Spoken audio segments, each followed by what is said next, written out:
على سيد الأنبياء والمرسلين فأعوذ بالله من الشيطان الرجيم بسم الله الرحمن الرحيم الصلاة والسلام عليك يا رسول الله وعلى آلك وأصحابك يا حبيب الله۔ قرآن مجید فرقان حمید میں اللہ پاک نے ہمارے نبی پاک صلی اللہ علیہ وسلم کے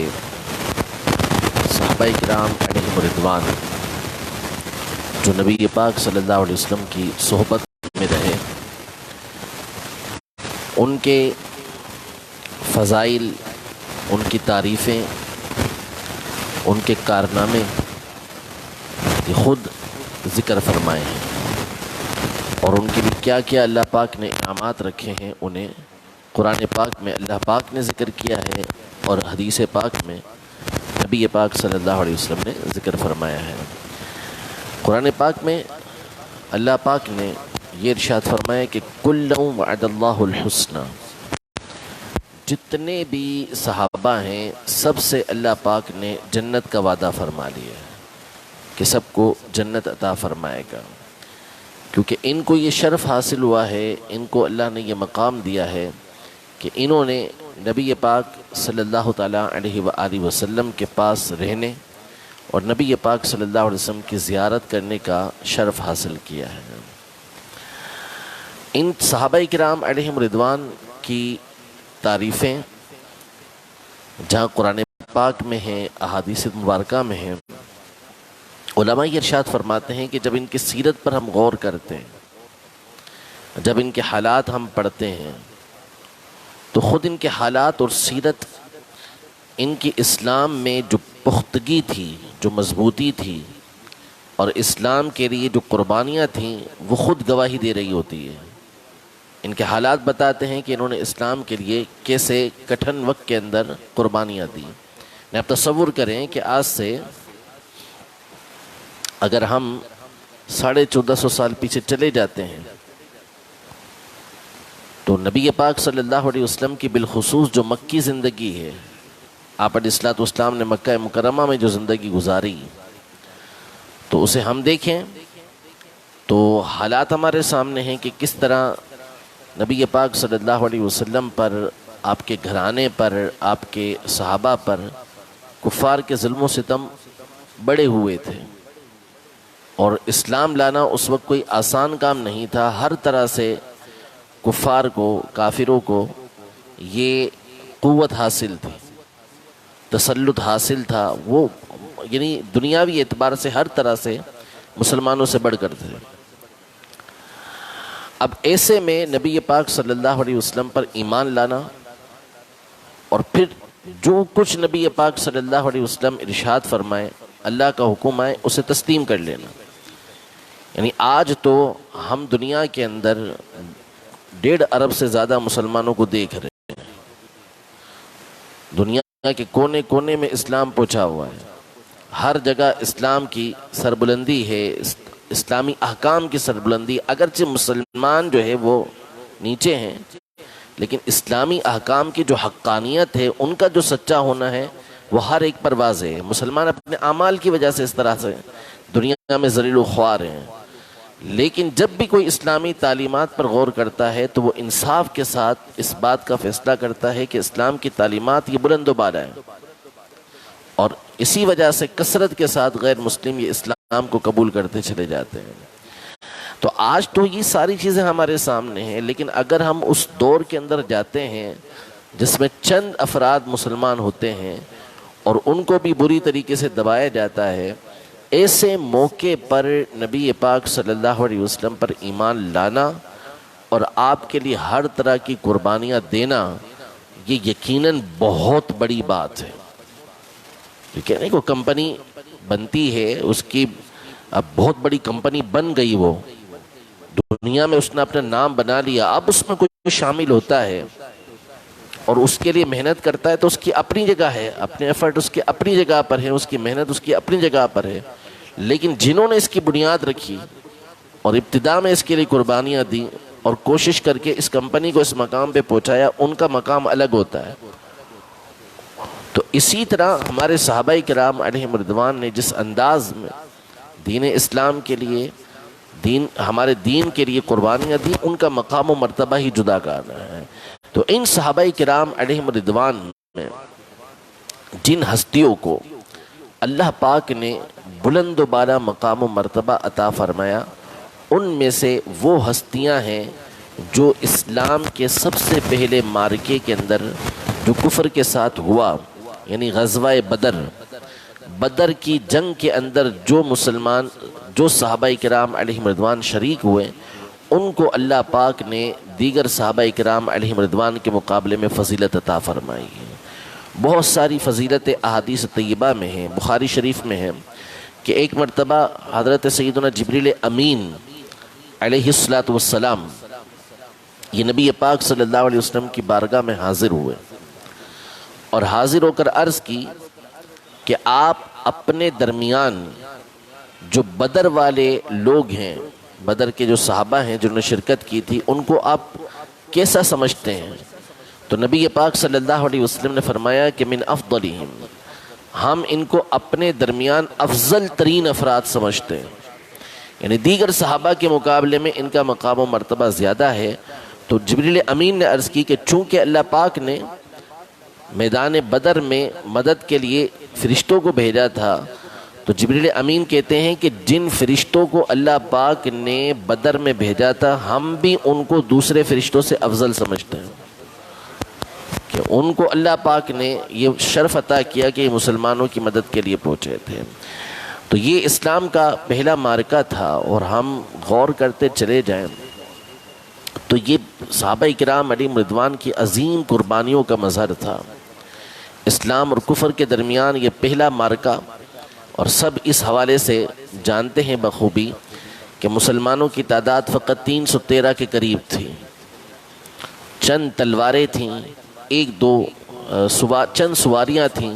اور دوسری طرف کفار کا جو لشکر تھا وہ 1000 سے زیادہ تھا، ہر طرح کا ساز و سامان ان کے پاس موجود تھا۔ اب اللہ پاک کی مدد ضرور آئی۔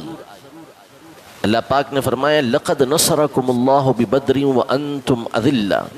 فَاتَّقُوا اللَّهَ لَعَلَّكُمْ تَشْكُرُونَ۔ یاد کرو کہ اللہ پاک نے بلا شبہ تمہاری بدر میں مدد فرمائی جبکہ تم تھوڑے تھے، کمزور تھے، تو اللہ سے ڈرتے رہو تاکہ تم اس کے شکر گزار بندے بنو۔ پھر اللہ پاک نے فرشتے بھیجے،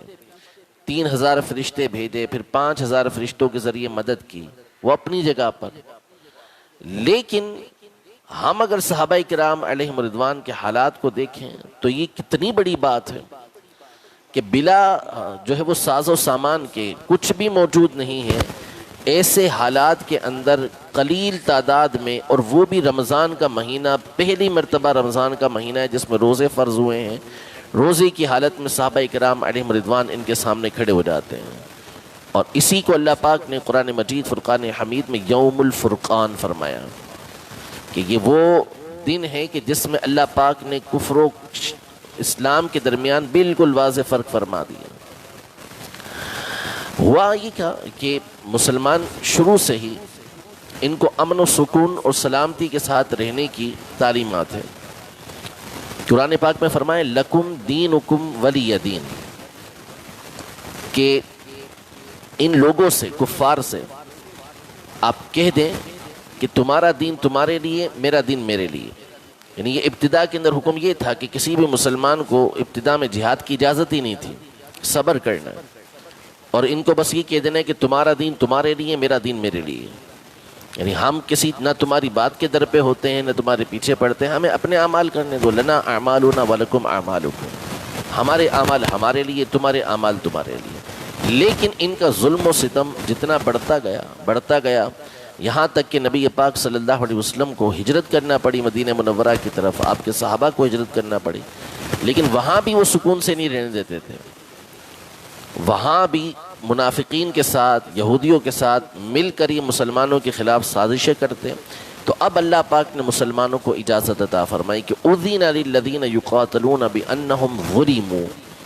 کہ وہ لوگ کہ جن کے اوپر ظلم کیا گیا ہے، جن کو ستایا گیا ہے انہیں اس بات کی اجازت دی گئی کہ وہ کفار سے جنگ کریں. تو جیسے ہی اجازت ملی تو مسلمان جو ہے، جو صحابہ کرام علیہم رضوان تھے، انہوں نے اس کا حق ادا کیا اور 313 کی تعداد میں کفار کے 1000 کے لشکر کو شکست دی. یہ ان کا جذبہ ایمانی تھا. غزوہ بدر کے اندر بہت سارے ایسے واقعات پیش آئے کہ جو ایمان کو تازہ کرتے تھے. معاذ اور معوذ رضی اللہ تعالی عنہما 2 چھوٹے بچے تھے. حضرت عبداللہ ابن مسعود رضی اللہ تعالیٰ عنہ فرماتے ہیں کہ میں غزوہ بدر کے اندر موجود تھا تو میرے درمیان دائیں بائیں جو ہیں وہ 2 بچے آ کر کھڑے ہوئے، کم عمر بچے تھے. تو انہوں نے مجھ سے پوچھا کہ ابو جہل کون ہے، کیونکہ غزوہ بدر میں ایک تو مہاجرین صحابہ تھے جو مکہ مکرمہ سے آئے تھے، وہ تو ابو جہل کو اچھی طریقے سے جانتے تھے، لیکن دوسرے وہ تھے کہ جو انصار تھے، جو مدینہ منورہ کے ہی رہنے والے تھے، تو انہوں نے ابو جہل کو دیکھا نہیں تھا. تو ان بچوں نے پوچھا کہ کون ہے ابو جہل. تو حضرت عبداللہ ابن مسعود رضی اللہ تعالیٰ عنہ فرمایا کہ تم کرنا کیا چاہتے ہو؟ کہ ہم نے سنا ہے کہ وہ نبی پاک صلی اللہ علیہ وسلم کی بڑی گستاخی کرتا ہے اور بڑا سخت دشمن ہے نبی پاک صلی اللہ علیہ وسلم کا، تو ہم اسی کو قتل کرنا چاہتے ہیں. تو حضرت عبداللہ ابن مسعود رضی اللہ عنہ فرماتے ہیں کہ اتنے میں مجھے وہ نظر آ گیا تو میں نے ان دونوں کو اشارہ کیا کہ یہ ہے. تو یہ چھوٹے بچے طریقے سے جا کے اس ابو جہل کے اوپر پل پڑے اور ان دونوں نے اپنے جذبہ ایمانی کی وجہ سے اس ابو جہل کو قتل کیا. چھوٹے بچے تھے، نابالغ بچے. اللہ پاک نے ان کو یہ ایمان کی قوت عطا فرمائی تھی. اور ابو جہل وہ شخص تھا کہ جس کے بارے میں نبی پاک صلی اللہ علیہ وسلم نے یہ ارشاد فرمایا کہ اس امت کا فرعون تھا، اور یہ وہ تھا کہ جس کے مرنے کی خبر جب نبی پاک صلی اللہ علیہ وسلم کو پہنچی تو نبی پاک صلی اللہ علیہ وسلم نے سجدہ شکر ادا کیا تھا. غزوہ بدر کی آنے والی جو صبح تھی، اس رات نبی پاک صلی اللہ تعالی علیہ وسلم ساری رات اللہ جل شانہ کی بارگاہ میں دعا کرتے رہے کہ یا اللہ یہ مٹھی بھر لوگ ہیں تیری زمین کے اوپر کے جو تیری عبادت کرنے والے ہیں، اگر یہ بھی ختم ہو گئے تو تیری عبادت کرنے والا کوئی باقی نہیں رہے گا. ساری رات اللہ پاک کی بارگاہ میں دعا کرتے رہے، یہاں تک کہ آپ کی مبارک چادر جو ہے وہ نیچے گر گئی، نیچے تشریف لے آئے. صدیق اکبر رضی اللہ تعالی عنہ نے نبی پاک صلی اللہ علیہ وسلم کو دلاسا دیا. پھر نبی پاک صلی اللہ علیہ وسلم نے اللہ کے حکم سے صحابہ کرام علیہم رضوان کو بتایا کہ یہ والی جگہ ہے، کل یہاں پر اس جگہ پر فلاں کافر مرا ہوا ہوگا، یہ والی جگہ ہے، یہ صحیح حدیث مبارکہ ہے، یہ والی جگہ ہے، اس جگہ پر فلاں کافر مرا ہوا ہوگا، یہ جگہ ہے یہاں پر فلاں کافر مرا ہوا ہوگا. راوی کہتے ہیں کہ دوسرے دن ہم نے دیکھا تو جس جگہ جس کافر کے مرنے کا نبی پاک صلی اللہ علیہ وسلم نے فرمایا تھا اس سے 1 انچ بھی اس کی لاش دور نہیں تھی. پہلے سے نبی پاک صلی اللہ علیہ وسلم نے ان کے مرنے کے بارے میں بتایا تھا. یہ اللہ پاک نے نبی پاک صلی اللہ علیہ وسلم کو غیب کا علم عطا فرمایا تھا کہ جس سے آپ صلی اللہ علیہ وسلم نے اس بات کو جان لیا. غزوہ بدر میں شریک ہونے والے جو صحابہ کرام علیہم رضوان تھے، ان کے حوالے سے ایک اور حدیث مبارکہ جو کئی کتابوں کے اندر موجود ہے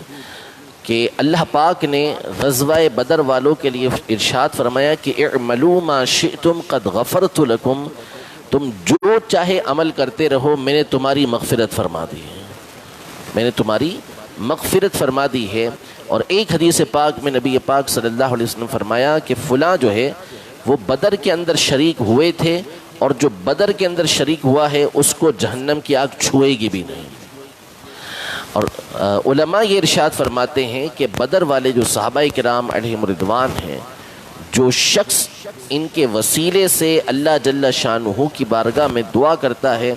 اللہ پاک اس کی دعا کو قبول فرماتا ہے. بدر کا جو مقام ہے یہ مدینہ منورہ سے کافی دور ہے، اچھا بھلا دور ہے، تقریباً 80-90 کلومیٹر دور یہ جگہ ہے. اور اس زمانے کو ہم پیش نظر رکھیں کہ جس زمانے کے اندر یہ معاملہ، یہ واقعہ پیش آیا، اور نبی پاک صلی اللہ علیہ وسلم کے دور کو دیکھیں. لیکن نبی پاک صلی اللہ علیہ وسلم کو بدر کے شہداء سے اس قدر محبت تھی کہ آپ صلی اللہ تعالیٰ علیہ وآلہ وسلم ہر سال جو بدر کے اندر شہید ہونے والے شہداء کرام تھے ان کی قبروں پر تشریف لے جایا کرتے تھے.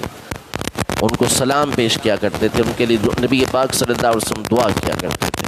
رب العزت جل وعلا ہم سب کو ان صحابہ کرام علیہم رضوان کے جذبہ ایمانی میں سے حصہ عطا فرمائے، ہمیں بھی دین اسلام کی خاطر قربانیاں دینے کی توفیق عطا فرمائے۔ ہم کیا قربانیاں دیں گے، جان کی قربانی تو بہت دور کی بات ہے، اپنی خواہشات کو بھی ہم ان کو بھی قربان نہیں کر سکتے۔ یعنی وہ صحابہ کرام علیہم رضوان کے جو اس حال کے اندر اسلام کے لیے قربانیاں دے رہے ہیں، روزے کی حالت کے اندر ہیں، غزوے کے اندر ہیں، لیکن آج ہمارا نوجوان، آج ہمارے لوگ تو اسلام یعنی بنیں گے، یہ بہت بڑے بہادر بنیں گے، ان سے بڑھ کر تو دنیا میں کوئی ہے ہی نہیں۔ یہ تو جب چاہیں اشاروں سے دنیا کو پلٹ دیں گے ہمارے نوجوان، لیکن جہاں بات آئے گی تعلیمات پر عمل کرنے کی، اسلامی احکام پر عمل کرنے کی، تو جی ہم سے روزہ رکھا ہی نہیں جاتا، ہم سے گٹکا چھوڑا ہی نہیں جاتا، ہم تو سگریٹ چھوڑ ہی نہیں سکتے، بھوک برداشت ہی نہیں ہوتی، تو پھر یہ کیسی قربانیاں ہوں گی؟ تو جب ہم اپنی خواہشات کو قربان نہیں کر سکتے تو پھر دین کے لیے دیگر قربانیاں کیسے دیں گے؟ تو کوشش کریں کہ کم از کم اتنا تو ہو کہ جس مقصد کے لیے صحابہ کرام علیہم رضوان نے قربانیاں دی اس پر تو ہم عمل کریں۔ اسلام کی تعلیمات کے لیے صحابہ کرام علیہم رضوان دنیا کے کونے کونے میں پہنچے، تو اب جن تعلیمات کو لے کر، جن احکام کو لے کر، نبی پاک صلی اللہ علیہ وسلم کی سنتوں کو لے کر یہ پہنچے، کم از کم اس پر تو ہم عمل پیرا ہو جائیں۔ جن چیزوں کا ہمیں حکم دیا گیا ہے، جو فرائض ہمارے اوپر ہیں، جو واجبات ہمارے اوپر ہیں، ان کو تو ہم ادا کریں۔ چلے نفل نہیں پڑھ رہے، ہم مستحبات پر عمل نہیں کر رہے، کم از کم اتنا تو ہو کہ جو چیزیں ہمارے اوپر لازم قرار دی گئی ہیں اس کو تو ہم ادا کریں۔ ہم انسان تو بنیں، جو ہمارے احکام ہیں اس پر تو عمل کریں، یہ بھی ہم کرنے سے قاصر ہوتے ہیں۔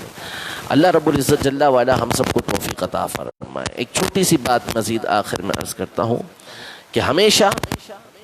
ہمارا جو معمول رہتا ہے وہ یہ رہتا ہے کہ جہاں پر لوگوں کو دکھانے کا معاملہ آتا ہے، جہاں لوگوں کے سامنے کوئی چیز شو ہوتی ہے، تو وہاں بعض اوقات ہمارے لوگ آگے بڑھ چڑھ کے کام کر لیتے ہیں، لیکن جہاں پر کوئی چیز ایسی ہو کہ جس میں ہمارا کوئی منصب ظاہر نہیں ہوگا، ہمارا کوئی کام ظاہر نہیں ہوگا، شو نہیں ہوگا، تو وہاں پر ہم بڑے سست ہوتے ہیں۔ مثال کے طور پہ قربانی ہے، قربانی یہ واجب ہے، ہر صاحب استطاعت پر قربانی واجب ہے۔ جس طرح قربانی کا حکم ہے اسی طرح صدقہ فطر کا حکم ہے۔ جس قدر تاکید قربانی کی ہے ویسی ہی تاکید صدقہ فطر کی کہ صدقہ فطر ادا کرنا ہے۔ اچھا، اب صدقہ فطر ادا کرنا ہے تو صدقہ فطر کتنا چل رہا ہے؟ سب سے چھوٹا 320 روپے، تو ہم کیا کریں گے کہ وہی صدقہ فطر ہم نے ادا کرنا ہے، چاہے وہ اربوں پتی ہو، بہت بڑا اس کا بنگلہ ہے، بہت ہی امیر و کبیر شخص ہے، زبردست اس کا اسٹیٹس بنا ہوا ہے، سب کچھ ہے، لیکن وہ ادا کیا کرے گا؟ صدقہ فطر 320 کا۔ حالانکہ صدقہ فطر یہ بہت زیادہ بھی ہوتا ہے کہ آپ اگر جو کے حساب سے ادا کرتے ہیں تو وہ 800 روپے کا بنے گا، پھر آپ کھجور کے اعتبار سے ادا کرتے ہیں تو وہ کوئی 2400-2800 بنے گا، اور کھجور کشمش کے اعتبار سے ادا کرتے ہیں تو وہ 6400 بنے گا، اور رجوہ کھجور کے حساب سے ادا کریں تو 10,400 روپے بنے گا۔ یہ صدقہ فطر ادا ہوتا ہے اس طریقے سے۔ اسی طرح قربانی جو بندے پر لازم ہوتی ہے، جس پر لازم ہے، ایک بکری جو 1 سال کی ہے اور اس کے اندر کسی طرح کی کوئی خرابی نہیں ہے، اب چاہے ارب پتی ہو اس پر بھی وہی ایک بکری قربانی کرنا ہوگی، چاہے وہ صرف اتنا نصاب رکھتا ہو کہ اس کے اوپر قربانی لازم ہوتی ہے، اس کے علاوہ اس کے پاس کچھ نہیں ہے، تو جو بندہ جس کے پاس 2 لاکھ روپے ہیں مثال کے طور پہ، وہ بھی ایک بکری کو قربان کرتا ہے۔ اب آپ بتائیں کہ جس کے پاس 1 ارب روپیہ ہے کیا وہ ایک بکری قربان کرے گا؟ آپ کے دھرادی کا سب سے بڑا بنگلہ ہو، سب سے امیر شخص ہو، وہ بقرعید کے دن اپنے بنگلے کے باہر ایک چھوٹی سی بکری لا کے باندھ دے کہ بھائی اس دفعہ میں یہ قربانی کروں گا، کبھی کرے گا؟ وہ نہیں کرے گا۔ اس کے اوپر قربانی صرف اتنی ہے، لیکن اس کے گھر کے اندر 10 گائیاں آئیں گی، 20 بکرے آئیں گے، 5-6 اونٹ آئیں گے، نسل کے جو ہے وہ مختلف قسم کے بکرے آئے ہوئے ہیں، دمبے آئے ہوئے ہیں، سب کچھ آئے ہوئے ہیں۔ کیوں؟ ہم کسی کی نیت پر حملہ نہیں کرتے، لیکن یہ چیز کیا ہو رہی ہے؟ واضح ہو رہی ہے، تو اس لیے وہاں پر اتنا زیادہ اہتمام کیا جا رہا ہے۔ لیکن وہی شخص کے جو لاکھوں کروڑوں روپے کی قربانیاں کر رہا ہے، صدقہ فطر دینے آتا ہے تو 320 روپے کا صدقہ فطر دے گا۔ تو یہ نہیں، بلکہ جہاں شریعت مطہرہ کھل کر قربانی کرنے کا حکم دیتی ہے کہ کریں قربانی، کوئی اس کے اوپر لان تان نہیں ہے، کوئی اس کو برا بھلا نہیں کہے گا۔ ظاہر ہے اس نے غریبوں میں ہی اس گوشت کو تقسیم کرنا ہے، مدد کرنی ہے لوگوں کی اس کے ذریعے سے، اچھی بات ہے، دکھاوا نہیں کرتا، اللہ کو راضی کرنے کے لیے کرتا ہے، یہ پسندیدہ ہے، اس کا اچھا عمل ہے۔ لیکن جہاں وہاں آپ یہ عمل کر رہے ہیں تو پھر یہاں پر بھی آپ کا یہ عمل ہونا چاہیے۔ اللہ نے آپ کو وسعت دی ہے، آپ اللہ کی راہ کے اندر نکالیں، صدقہ فطر اعلیٰ سے اعلیٰ ادا کریں، تاکہ ہمارا نفس ہم اسے قربان کر سکے، کیونکہ آپ دے دیں گے، کسی کو پتہ نہیں چلے گا کہ آپ نے کتنے کا صدقہ فطر ادا کیا ہے۔ اعلان ہو جائے کہ بھائی فلاں نے اتنے صدقہ فطر یہ اجوا کھجور کے حساب سے ادا کیے ہیں، تو پھر دیکھیں کہ ہمارے یہاں کیسی لائن لگی ہوئی ہوگی۔ اور فلاں کا پتہ چل جائے کہ بھائی وہ گیہوں کے حساب سے ادا کر رہا ہے، تو کبھی اس کو واضح نہیں کرے گا۔ اللہ پاک ہم سب کو عقل سلیم عطا فرمائے، اپنی راہ کے اندر قربانیاں دینے کی توفیق عطا فرمائے، اور دین اسلام کے احکام پر اللہ جل شانہ ہم سب کو عمل کی توفیق عطا فرمائے۔ آمین بجاہ النبی الامین صلی اللہ تعالی علیہ وآلہ وسلم۔